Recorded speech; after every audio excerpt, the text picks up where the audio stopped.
Philippe, tudo bem? Uma das coisas que mais tem me preocupado é em relação ao estádio de São Januário. Eles colocaram uma cláusula no contrato, a princípio, que essa cláusula diz que se eles fizerem... O Vasco está preso a eles, visto que o clube não tem... Para vocês entenderem, hoje o clube não tem mais receita. Depende 100% deles. E se eles puserem 300 milhões e derem mais 50, o estádio passa a ser deles. Eu pergunto a vocês a seguinte questão.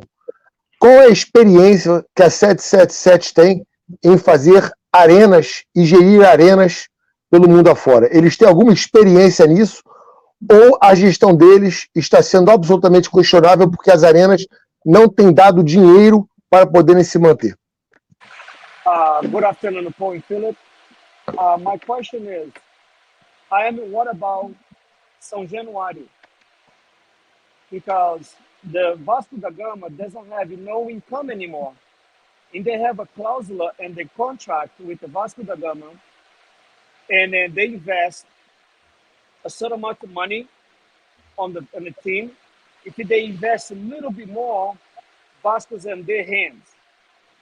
And the other question he has, if they have the power, how much experience they have in building stadiums, and how frequently this income is gonna come in to keep São Januário as a Vasco da Gama properly.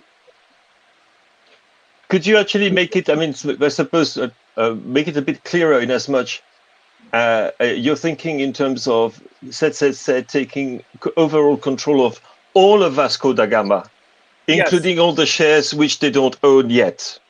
Yes. By putting equity into the club. Is that what you're saying? Is that what is going on at the moment? I'm asking you the question. Is that what is happening at the moment? No, doesn't happen at the moment, but that's what we think. O que ele está perguntando é se eles estão querendo tomar conta do Vasco completamente. Isso está acontecendo agora. Sim, e pelo contrato eles têm toda a parte de ingresso, exploram toda a parte do estádio, bares, eles podem explorar tudo. By the contract, para o Vasco sobra apenas 11%. By the contract, they have over control of everything. Tickets, the bars, everything. Only being left for Vasco is 11% about all the income. And we really concerned because we know what this company is capable to. Really concerned they take São Januário from us because I was a part, but the Vasco fans back in 1900s built São Januário. They put money together to build São Januário. This belongs to Vasco, belongs to us as a fan. So you are worried that they would take control of the stadium as well, perhaps to do something else with it? Yes. I'm not sure that Paul or I can, maybe you can, Paul, but I don't think I can answer that specifically. What I would say is that one thing we have noticed is that very often the deals which they have done always have a real estate dimension. We have to remember these are people who come from also a real estate background. And obviously, I think in their model, they're thinking of perhaps using the property that they acquire. Because what you're saying for Vasco da Gama is also true, for example, for Standard de Liege in Belgium, where they own the stadium as well now, and they own the area around the stadium as well. And you're thinking, well, maybe they're thinking they can make some money out of that. But in the case of Vasco, I don't think I can give you an answer which is, as clear an answer as you wish. All I can say is that real estate definitely is part of the things that they do as a group. And that is also part of their football strategy. When they look at the club, they also look at the real estate, which is linked to the club. O que ele está dizendo é que ele não pode afirmar com certeza.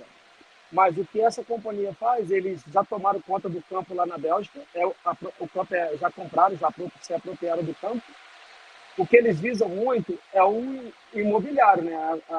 Eles são corretores de imóveis aqui no país nos Estados Unidos, eles têm muito... O que eles visam é comprar o clube e o mercado imobiliário em volta do clube.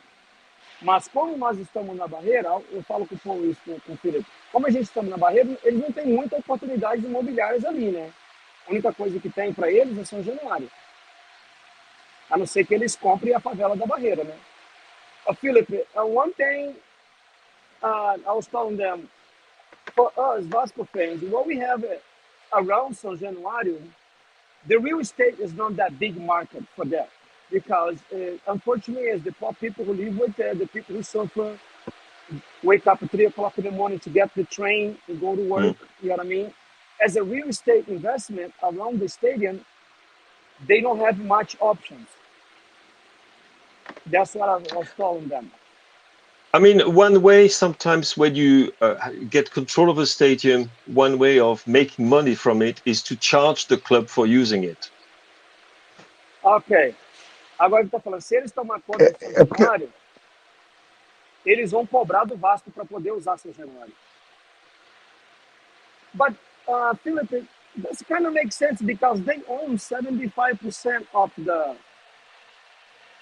the club already.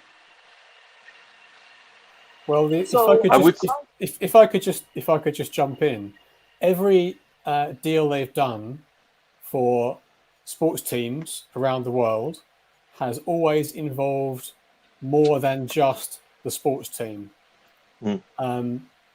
Josh Wander is on record as saying that his company invests in guaranteed revenue streams. So he first came towards buying sports clubs because he was investing in TV rights, not in the sports clubs themselves. All of these sports clubs have other guaranteed revenue streams as well, and some of those will be linked to each one's stadium or the real estate surrounding each club.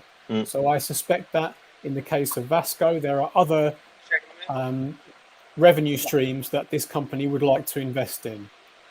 O que ele está dizendo é que eles costumam investir no estádio para ter renda, né? Igual ele já tomou conta do bar, ele já tomou conta da bilheteria.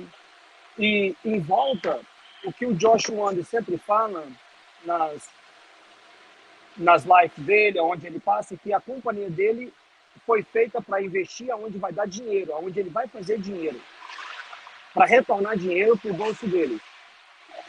E é assim que eles fazem, na minha opinião, né, ele não falou isso, mas é assim que eles fazem o dinheiro rodar dentro da companhia dele em volta do mundo onde eles trabalham.